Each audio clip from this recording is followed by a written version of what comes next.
Assalamualaikum warahmatullahi wabarakatuh. Perkenalkan, kami dari kelompok 5 akan membahas distorsi pasar perspektif Islam. Di sini kami akan membahas 3 poin. Yang pertama, rekayasa permintaan dan penawaran. Yang kedua, tadlis. Dan yang ketiga, takrir. Baik teman-teman, kami dari kelompok 5 akan membahas tentang distorsi pasar menurut perspektif Islam. Di sini kita akan membahas 3 topik. Yang pertama, rekayasa permintaan dan penawaran. Yang kedua, tadlis. Dan yang ketiga itu takrir. Langsung saja pada rumusan masalah yang pertama itu rekayasa permintaan dan penawaran yang akan dibawakan oleh Isna Humaira. Nah, yang pertama itu bai najasi atau permintaan palsu. Ini terjadi kalau seorang penjual menyuruh orang lain untuk pura-pura beli barangnya atau menawar dengan harga tinggi biar orang lain yang lihat jadi ikut tertarik dan merasa barang itu memang laku dan bernilai tinggi. Nah, ini ada kurvanya. Yang sumbu vertikal ini harga dan sumbu horizontal ini tuh barangnya. Awalnya ada garis permintaan asli yang namanya garis DO. Ini garis miring dari kiri atas ke kanan bawah. Garis ini bertemu dengan garis penawaran S. Di satu titik itu namanya titik keseimbangan awal. Di harga PO dengan jumlah barang itu Q0. Ini itu harga normalnya sebelum ada settingan. Nah, karena ada orang suruhan tadi atau ada isu yang katanya barangnya langka, garis permintaannya geser ke kanan. Jadi garis baru yang namanya garis DF. Garis baru ini bertemu dengan garis penawaran S di titik yang lebih tinggi, yaitu jadi harganya itu jadi PF dengan jumlah barang QF. Tapi tambahan revenue ini itu haram karena bukan dari hasil mekanisme pasar yang jujur. Terus ada contoh nyatanya itu, pernah terjadi waktu krisis moneter di tahun 1997. Saat itu ada isu kelangkaan beras, orang-orang jadi panik buying, ramai-ramai menyerbu toko untuk borong beras, padahal belakangan diketahui stok beras di gudang Bulog itu melimpah, bukan langka sama sekali. Baik, sekarang yang B, ihtikar bukan sekedar monopoli. Ihtikar ini sering disalahpahami sebagai monopoli atau penimbunan barang. Padahal dalam Islam, monopoli atau menimbun barang itu boleh, dan menyimpan stok barang itu juga boleh. Yang dilarang itu bukan monopolinya, tapi yang namanya monopoli rent seeking, yaitu mengambil untung di atas untung normal dengan cara sengaja menjual lebih sedikit barang supaya harganya bisa dijual lebih mahal. Sini ada kurvanya. Yang pertama itu pasar bersaing sempurna. Kita bahas dulu gambar yang di sebelah kiri, yaitu keseimbangan pasar. Di sini ada 2 kurva. Yang pertama itu kurva yang naik atau market supply, yaitu jumlah barang yang ditawarkan oleh seluruh penjual di pasar. Kurva yang turun itu market demand, yaitu jumlah barang yang diminta oleh seluruh pembeli. Kedua kurva tersebut bertemu di satu titik yang disebut titik keseimbangan. Kenapa disebut titik keseimbangan? Karena pada titik itu jumlah barang yang ingin dibeli konsumen sama dengan jumlah barang yang ingin dijual produsen. Akibatnya terbentuk harga pasar yang ditunjukkan oleh garis putus-putus. Selanjutnya gambar kanan atas keseimbangan individual. Ini bukan lagi seluruh pasar tetapi hanya satu perusahaan. Garis yang naik adalah firm supply, yaitu penawaran dari satu perusahaan. Sedangkan garis mendatar yang bertuliskan D sama dengan MR sama dengan AR menunjukkan permintaan yang dihadapi perusahaan. Kenapa garisnya mendatar? Karena perusahaan tidak bisa menentukan harganya sendiri. Kalau dia menaikkan harga, pembeli akan pindah ke penjual yang lain. Jadi perusahaan hanya mengikuti harga pasar. Oleh karena itu perusahaan disebut sebagai price taker, yaitu hanya menerima harga yang sudah terbentuk di pasar. Yang kedua, yang bagian B, pasar monopoli. Di gambar kiri bawah ada di keseimbangan pasar. Sama seperti sebelumnya, ada kurva market supply dan kurva market demand. Keduanya bertemu di satu titik, sehingga terbentuknya harga pasar. Terus di kurva sebelahnya itu ada keseimbangan individu, ada 3 garis. Nah, garis miring ke bawah ini adalah demand atau permintaan yang dihadapi perusahaan monopoli. Karena hanya ada satu penjual, jika ingin menjual lebih banyak barang, maka ia harus menurunkan harganya. Terus yang ke bawah itu ada MR atau marginal revenue. MR selalu berada di bawah kurva D. Selalu di bawah kurva D. Artinya tambahan permintaan dari menjual satu barang lagi lebih kecil daripada harga jualnya. Yang ketiga ada garis naik. adalah firm supply. Dalam teori ekonomi, kurva ini juga menggambarkan biaya tambahan produksi dari MC. Mengapa berbeda? Karena pada pasar persaingan sempurna, perusahaan hanya mengikuti harga sehingga garis permintaannya itu mendatar. Sedangkan pada monopoli, perusahaan memiliki kekuasaan menentukan harga sehingga garis permintaannya miring ke bawah. Karena itulah perusahaan monopoli disebut price maker, yaitu penentu harga. Baik, pada slide sebelumnya itu kita sudah belajar bahwa pada pasar monopoli, penjual memiliki kekuasaan untuk menentukan harga. Di slide ini dijelaskan bagaimana kekuasaan itu disalahgunakan dalam praktik ihtikar. Ihtikar adalah tindakan produsen yang sengaja mengurangi jumlah barang yang dijual agar barang menjadi langka sehingga harganya itu naik.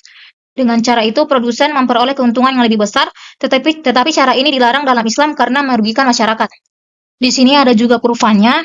Di titik QI ini adalah jumlah barang yang diproduksi dalam kondisi normal.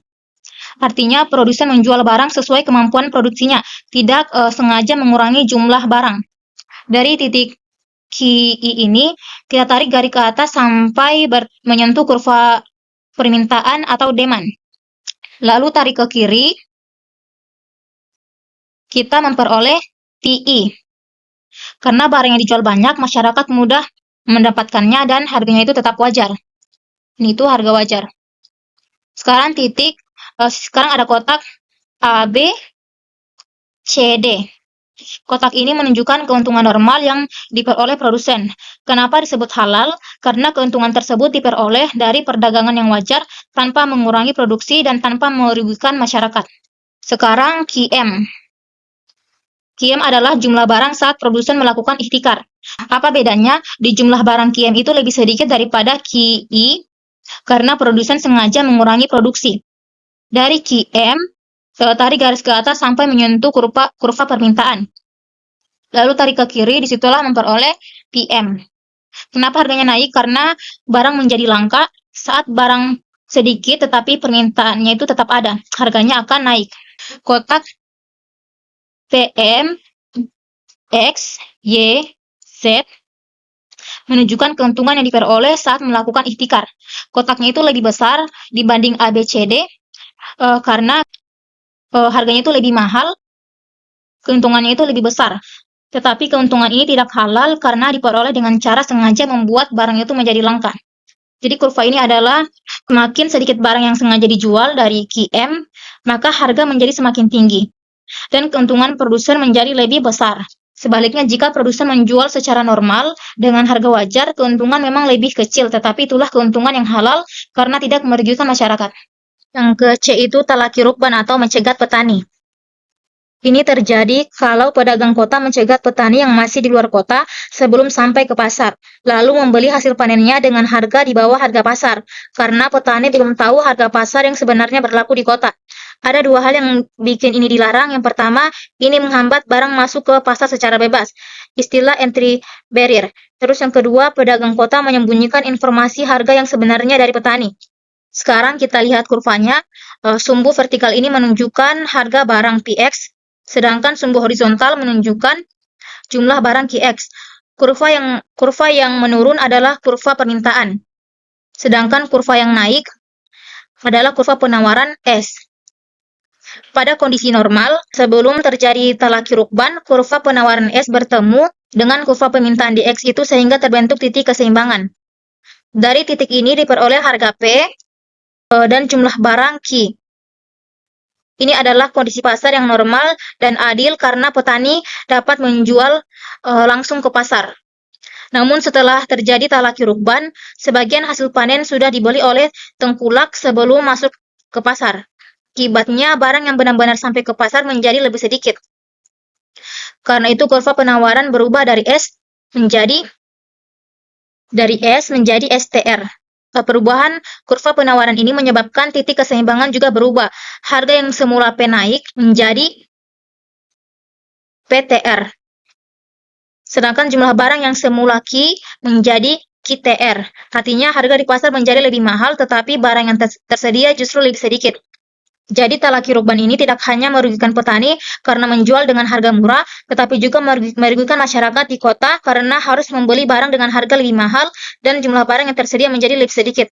Oleh karena itu, praktik ini dilarang dalam Islam karena merusak mekanisme pasar yang adil. Baik, selanjutnya saya Anadrian sebagai pemateri kedua akan membahas terkait tadlis. Yang mana tadlis itu adalah di mana satu pihak tahu sesuatu, terus pihak lain tidak tahu. Dan ketidaktahuan itu dimanfaatkan atau menguntungkan sepihak orang lain. Baik, selanjutnya saya akan membahas terkait game teori. Yang pertama itu dominan strategi. Atau di mana di sini tadlis terjadi saat satu pihak punya info yang nggak dimiliki oleh pihak lain. Atau dia melanggar trading minkum. Di sini dominan strategi itu dia sama dengan pilihan terbaik bagi satu pemain apapun langkah yang dilakukan lawannya.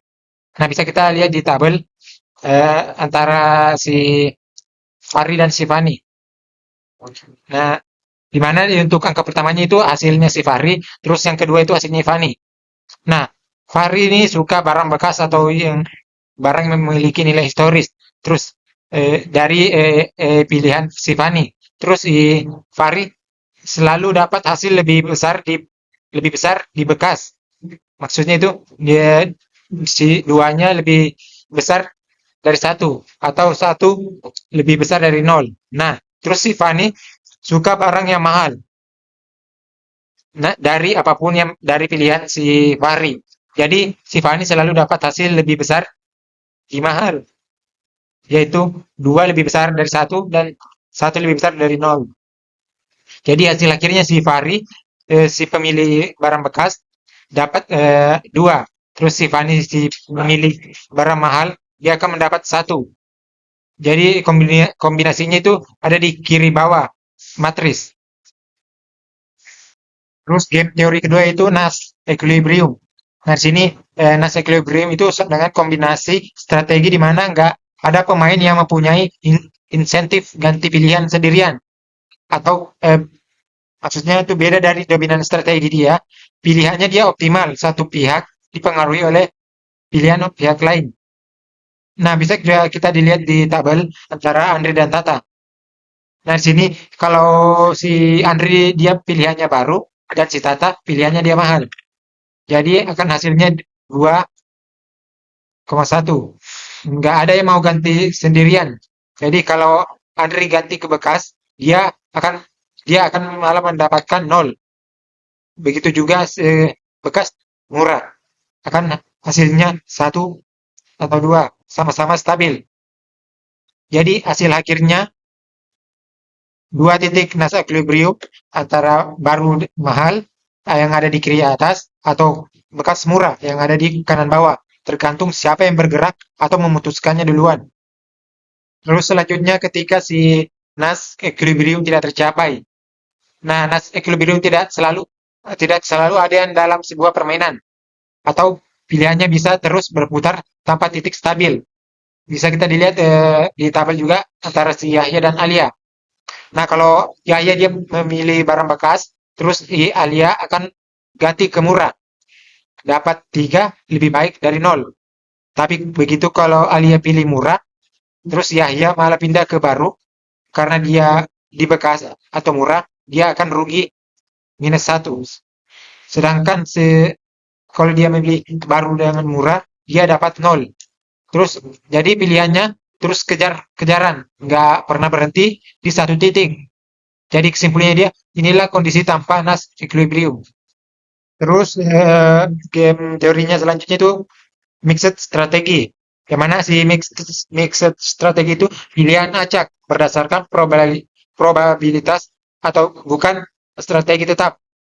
Atau biasa dipakai kalau strateginya tak tetap gampang ketebak lawan. Bisa kita ambil contoh antara Rama dan Shiva. Yang mana ketika misalnya dia melakukan permainan lempar koin. Nah, kalau si Rama selalu memain atau memilih gambar, terus si Shiva akan lebih gampang menebak dan akan memilih terus angka. Jadi si Shiva akan menang terus. Dia akan mendapatkan 1. Terus si Rama akan rugi terus, akan mendapatkan -1. Jadi solusinya Rama harus mengacak pilihannya 50/50 supaya Siva nggak bisa memprediksi langkah berikutnya. Terus pembahasan selanjutnya terkait tadlis dalam kuantitas. Nah, bisa kita ambil contoh. Ketika seorang menjual satu kontainer baju, tapi jumlahnya yang dikirimkan kepada pembelinya dikurangi diam-diam. Nah, di sini di Islam itu dia sudah menstandarisasi takaran atau timbangan sejak 1300 tahun lalu untuk mencegah ini. Nah, kita buat contoh dalam tabel terkait penjual dan pembeli. Nah, misal di sini penjual selalu lebih untung kalau dia jujur. Dia akan mendapat 3 atau 5. Dibandingkan dia tidak jujur, dia akan mendapat 0 atau 1. Nah, ini dominan strategi penjual. Terus kalau si pembeli selalu memilih untung kalau tidak curang, 5 atau 3. Dibandingkan dia curang. Dia akan mendapat curang curiga ke penjual, jujur cuma bikin rugi sendiri. Dia akan mendapat -3. Jadi akhirnya dia yang bagus potong dulu. Jadi hasil akhirnya itu sebaiknya si penjual jujur, terus si pembeli tidak curang. Dia akan berada di kanan atas atau 5,5. Di mana ini dia kombinasi dengan utilitas tertinggi buat kedua pihak. Selanjutnya ada tadlis kuantitas, dampak pada industri. Yang mana di sini misalnya tempat tadlis, keseimbangan dia MC bintang sama dengan AR sama dengan MR sama dengan D di harga Pi. Dengan harga Pi. Terus dengan tadlis, kurva MC sebenarnya berputar jadi MC bintang T atau lebih rendah. Jadi hasilnya profit dengan tadlis lebih besar dibandingkan profit tanpa tadlis. Tapi dari kuantitas yang diserahkan lebih kecil. Untuk kurvanya yang ada di gambar 11.5, di mana garis horizontal dia di harga Pi sama dengan D sama dengan AR sama dengan MR. Nah, dua kurva biaya marginal MC bintang kalau dia jujur dan MC bintang T kalau curang atau posisinya lebih rendah atau landai. Misalnya kalau jujur, penjual akan beroperasi sampai MC bintang bertemu garis Pi. Nah, kalau curang, ia akan menyerahkan barang lebih sedikit dari dibayar pembeli. Jadi, biaya yang benar-benar ia keluarkan otomatis lebih kecil. Terus jadi akan juga muncul kurva baru MC bintang T. Akibatnya, uang masuk dihitung untuk kuantitas penuh, tapi ongkos keluar cuma untuk kuantitas kecil yang benar-benar diserahkan. Terus terkait tadlis kuantitas dampak pada pasar. Nah, di pasar keseimbangan berada di S bintang dan D bintang pada harga P bintang dan jumlah Q bintang. Terus penjual price taker nggak bisa mempengaruhi harga pasar. Tapi dengan tadlis, kurva penawaran individu berputar. Jadi jumlah lebih sedikit di harga yang sama. Jadi juga tentunya akan haram. Nah, terus di sini ada kurva 11.6. Di mana sini ada dua panel antara as, market atau pasar, yang memiliki titik S bintang dan D bintang, yang berpotongan normal di P bintang dan Q bintang. Terus ada yang kedua itu untuk individu, yang S bintang untuk jujur versus S bintang T jika curang atau berputar berlawanan arah jarum jam. Nah, di sini di level pasar keseluruhan harga tetap di P bintang. Satu penjual nakal cuma setitik debu di pasar nggak bisa ubah harga sendirian. Terus di level individu dia pada harga pasar yang sama P bintang, kurva yang aslinya bilang harus serahkan ke Q bintang. Tapi kurva yang efektif dia ke S bintang T, yang menunjukkan dia cuma benar-benar menyerahkan QT bintang yang lebih kecil. Jadi selisihnya Q bintang dikurangi QT bintang sama dengan jumlah barang yang digelapkan dari pembeli. Selanjutnya terkait tadlis dalam kualitas. Kita ambil contoh misalnya seorang penjual dia akan menjual komputer bekas yang mana dia dijual seharga komputer yang berkualitas baik. Nah, di sini komputernya akan disembunyikan cacatnya. Nah, untuk contohnya kita lihat di tabel. Nah, misalnya kalau si penjual dia mengklaim komputernya baik padahal aslinya buruk. Terus si pembeli akan percaya, dia akan menganggap komputer itu mahal tapi sesuai. Jadi si pembeli itu akan rugi, dia akan mendapatkan minus 2. Terus si penjual akan untung, akan mendapatkan 2. Nah, ini adalah ini tadlis kualitas yang sebenarnya. Sebaliknya, kalau si penjual menjual barangnya yang baik tetapi pembeli nggak percaya, terus dia menganggap murah sama dengan lebih buruk. Jadi akan mengakibatkan si penjual rugi dan akan mendapatkan minus 2. Terus si pembeli akan mendapatkan keuntungan 2. Jadi hasil adilnya cuma terjadi di diagonal tabel. Baik sama dengan mahal atau buruk sama dengan murah. Di mana klaim penjual sesuai persepsi sebenarnya pembeli. Terus selanjutnya tadlis kualitas terkait keseimbangan semu.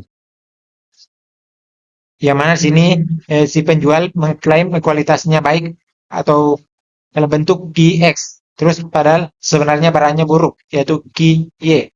Jadi equilibriumnya sejatinya cuma terjadi kalau kualitasnya sesuai persepsi. Nah, di gambar kurva 11.1 di mana dua kurva untuk dua barang berbeda antara SY penawaran kualitas Y atau buruk dan DX permintaan kualitas X yang baik. Nah, di sini penjual mengklaim barang kualitas X bagus, terus padahal yang ditawarkan kualitasnya Y atau jelek. Nah, kedua kurva ini dia kelihatan berpotongan membentuk harga PY. Nah, tetapi di titik potongan itu bukan keseimbangan sah karena yang ditawarkan Y berbeda dengan yang dibayarkan atau diharapkan X. Jadi pembeli bayar Y mengharapkan komputer X yang datang adalah komputer Y. Selanjutnya terkait tadlis dalam harga atau gaban. Yang mana sini gaban adalah jual di atas atau di bawah harga pasar karena ketidaktahuan salah satu pihak. Contohnya si musafir yang nggak tahu tarif taksi. Kita bisa melihatnya dalam bentuk tabel. Nah, di mana ketika karena musafir belum tahu harga pasar, yang mana harganya misal 12.000, terus si supir punya insentif besar atau dia memasang harga tipu. Jadi supir untungnya akan dapat maksimal yaitu 5. Terus musafir rugi besar, dia akan dapat minus 5. Tapi kalau ini terjadi berulang kali, dia akan mengakibatkan reputasi buruk pada supir. Jadi musafir akan tahu dan beralih ke bis. Jadi supir cuma dapat, kalau dia akan beralih, supir akan mendapatkan 0. Terus musafir malah lebih puas karena merasa lebih lepas dari kesaliman.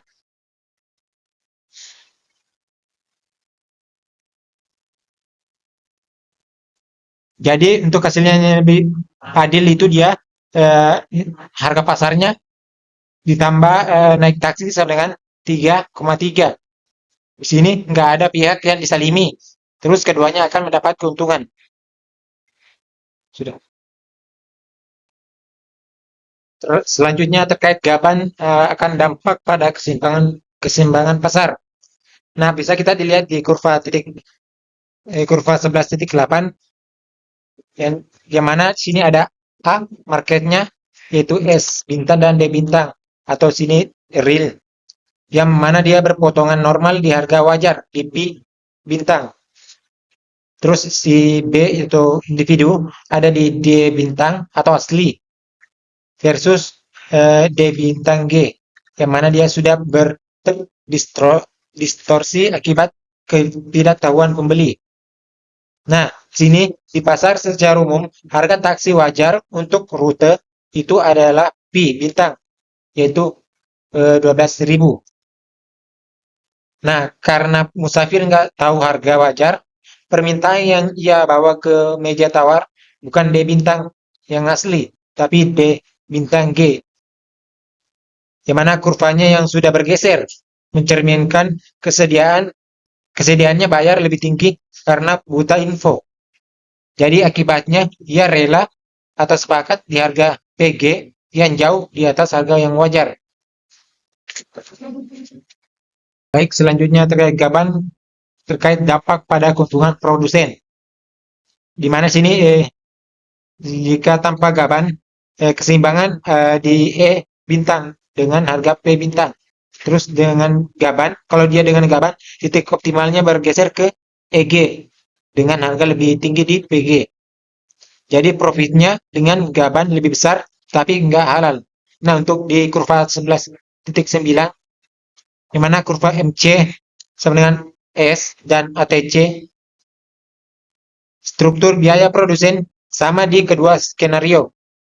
Di garis horizontal yang D bintang sama dengan AR bintang sama dengan FR bintang yang di harga P bintang yang jujur, dan DG sama dengan ARG dan FRG di harga PG yang lebih tinggi atau gaban. Jadi titik E bintangnya yang optimal dan jujur, dan EG-nya optimal gaban. Nah, kalau dia jujur sini, produsen akan beroperasi optimal di titik E bintang, yaitu saat MC sama MR bintang. Harga jual P bintang, terus keuntungannya di kotak, yang di kotak arsiran, yaitu profit without gaban. Nah, kalau pakai gaban, permintaan yang dihadapi sudah terdistorsi naik. Jadi titik optimal akan bergeser ke EG atau saat MC sama MRG. Dan harga jual PG lebih tinggi.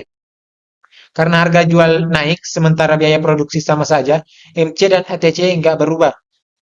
Kotak profit with gaban otomatis jauh lebih besar. Terus selanjutnya tadlis dalam waktu penyerahan. Yang mana sini terjadi ketika penjual tahu pasti nggak akan bisa serahkan barang tepat waktu, tetapi tetap menjanjikannya. Nah, sini berkaitan dengan larangan transaksi kali bikali, dan penawaran dan permintaan terjadi pada waktu berbeda. Ya, jadi keseimbangannya semu. Nah, di sini ada kurva 11.10, yang mana di sini dua gambar yang membicarakan waktu berbeda saat S bintang T lebih kecil dari 1. Kurva penawaran penjualan yang jujurnya cuma bisa terpenuhi setelah waktu T sama dengan 1, dan DX, T-nya sama dengan 1, atau kurva permintaan pembeli yang mengharapkan barang tepat di T sama dengan 1. Nah, di sini penjual seperti misalnya si Alex di contoh di TV, tahu sebenarnya baru bisa menyerahkan barang setelah T sama dengan 1, tetapi tetap berjanji menyerahkannya di T sama dengan 1 supaya dealnya jalan. Nah, karena kedua kurva digambarkan di sumbu yang sama, mereka kelihatan berpotongan seolah ada kesepakatan valid. Tapi ini, jadi kedua kurva sebenarnya yang bicara soal dua waktu yang berbeda.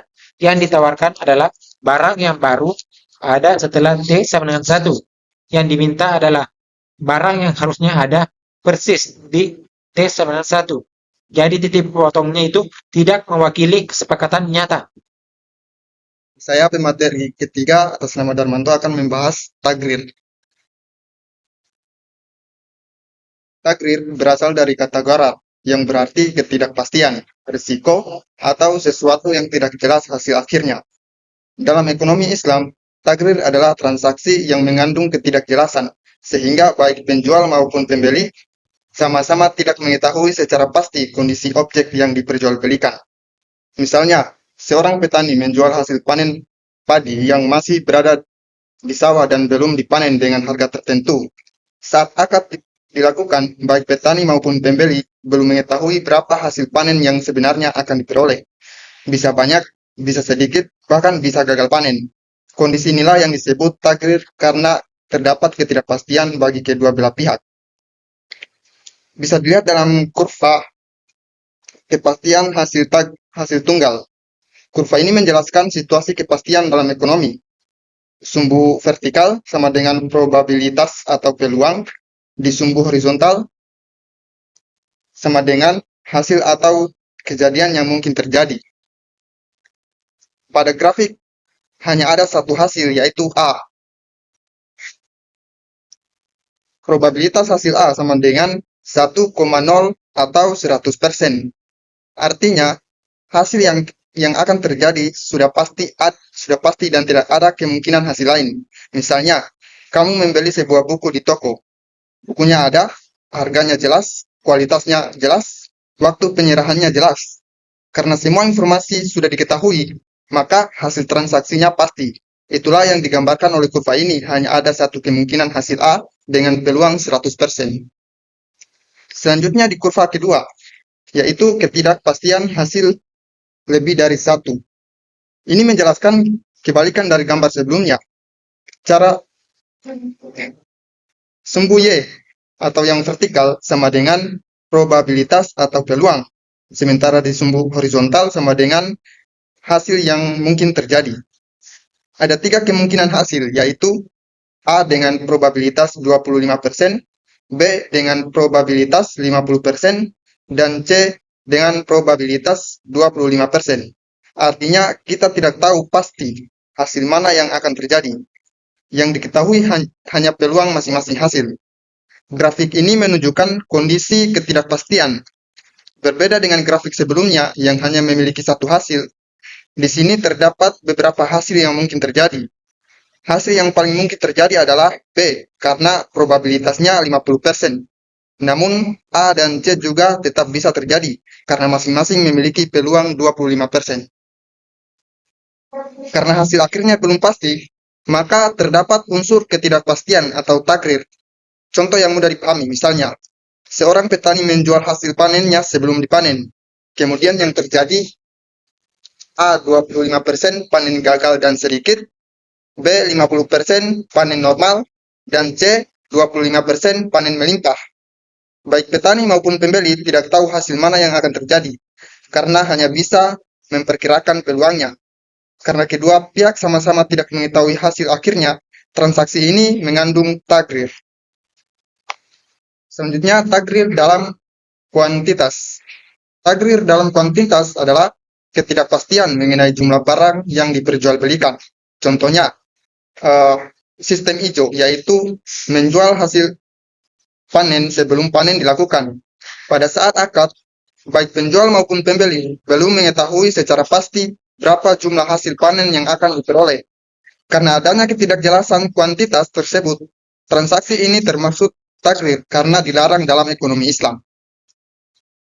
Dapat dilihat pada tabel ini menunjukkan adanya 3 kemungkinan hasil dalam transaksi ijon, yaitu skenario pesimis, moderat, dan optimis. Jika hasil panen sedikit atau gagal, tengkulak mengalami kerugian sebesar 250.000. Jika hasil panen normal, tengkulak memperoleh keuntungan 250.000. Sedangkan jika hasil panen melimpah, tengkulak memperoleh keuntungan yang lebih besar, yaitu 1.250.000. Karena pada saat akad tidak ada yang mengetahui skenario mana yang akan terjadi, maka transaksi ini mengandung unsur ketidakpastian atau takrir. Selanjutnya dapat dilihat pada kurva takrir kuantitas dalam ilustrasi grafik. Di kurva A atau kurva produksi, Kurva ini menunjukkan 3 kemungkinan hasil panen. Yang pertama, TP1 hasil panen sedikit, TP2 hasil panen sedang, dan TP3 hasil panen banyak. Semakin tinggi kurva TP, semakin banyak hasil panen yang diperoleh. Misalnya, saat akad dilakukan belum diketahui apakah hasilnya TP1, TP2, atau TP3. Sementara di kurva B, atau kurva biaya produksi, ini menunjukkan biaya harus dikeluarkan untuk menghasilkan masing-masing jumlah panen. Di QX1 itu hasil sedikit, QX2 hasil sedang, dan QX3 hasil banyak.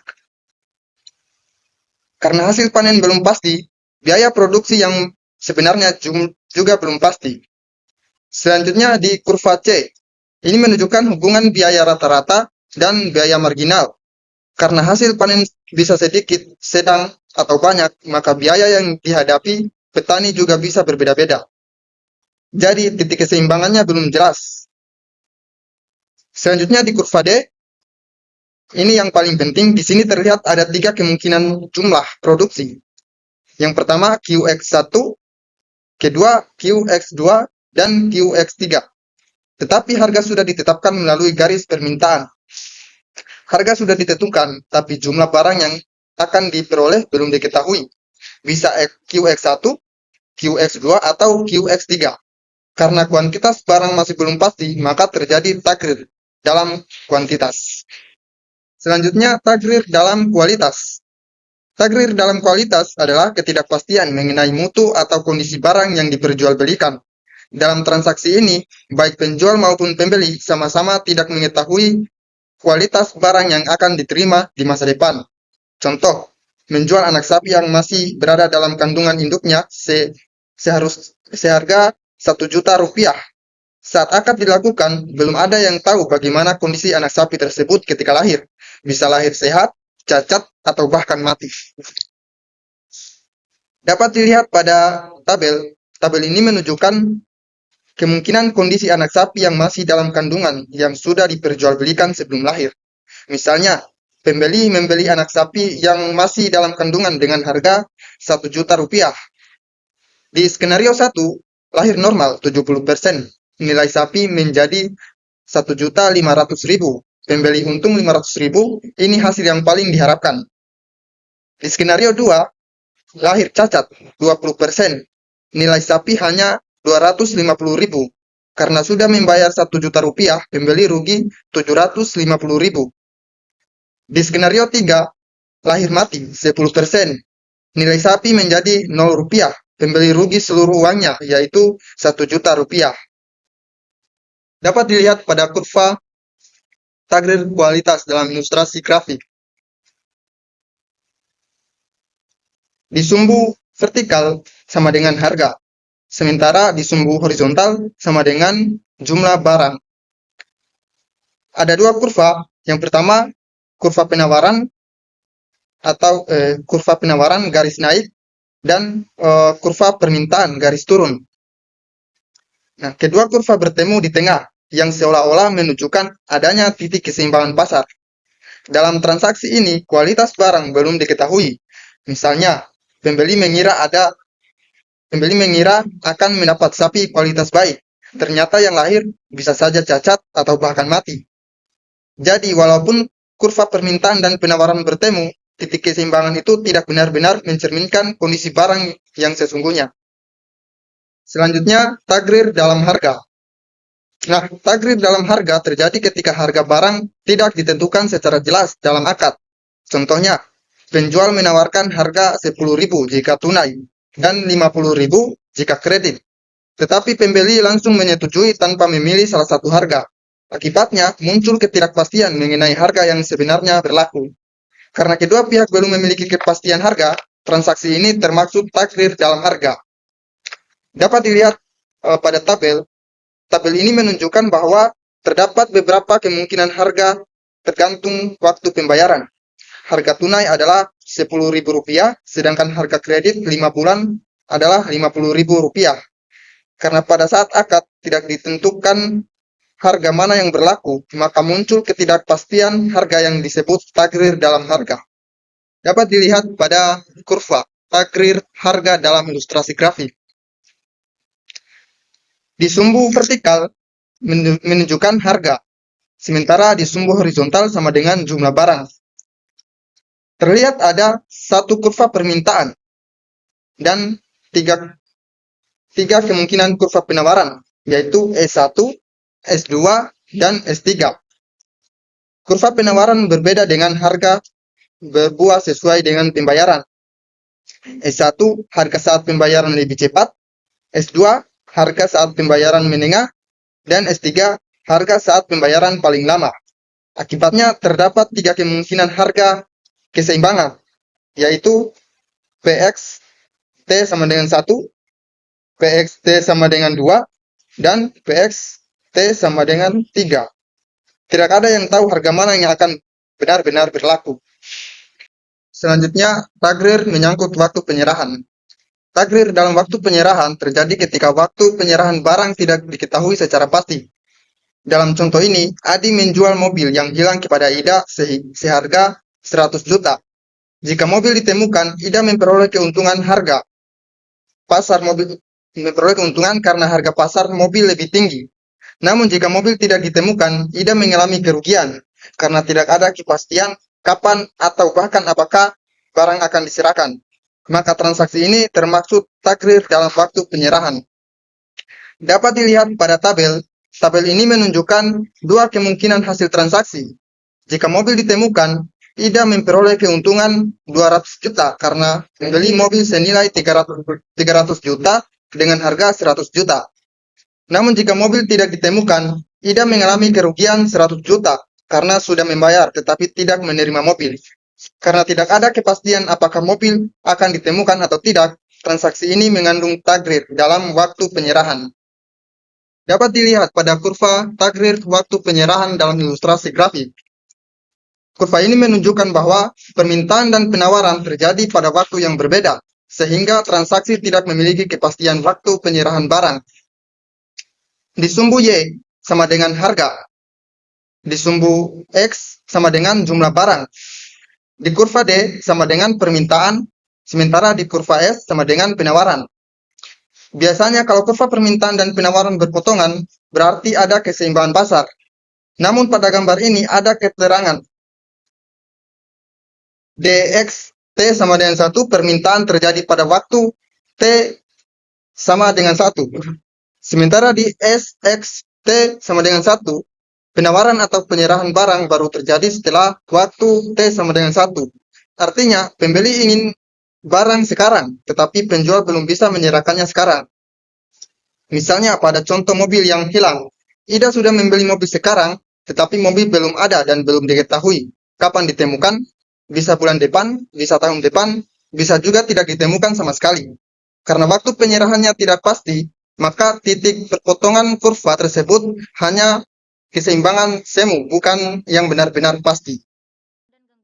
Jadi kesimpulannya, yang pertama mekanisme pasar dan gangguannya. Islam mengatur pasar ideal yang terbentuk dari kerelaan dan keadilan. Namun praktiknya sering terganggu oleh distorsi. Yang kedua, rekayasa pasar. Bai najasi, ihtikar, dan talaki rukban menciptakan permintaan atau penawaran palsu yang merusak keseimbangan alami. Yang ketiga itu tadlis, informasi tidak lengkap dialami satu pihak pada kuantitas, kualitas, harga atau gaban, dan waktu penyerahan. Yang keempat itu taghrir, ketidakpastian atau garar yang dialami kedua pihak pada kuantitas, kualitas, harga, dan waktu penyerahan. Baik, itulah tadi presentasi dari kelompok kami. Jika ada salah kata mohon dimaafkan. Akhirul kalam, wabillahi taufiq wal hidayah. Wassalamualaikum warahmatullahi wabarakatuh.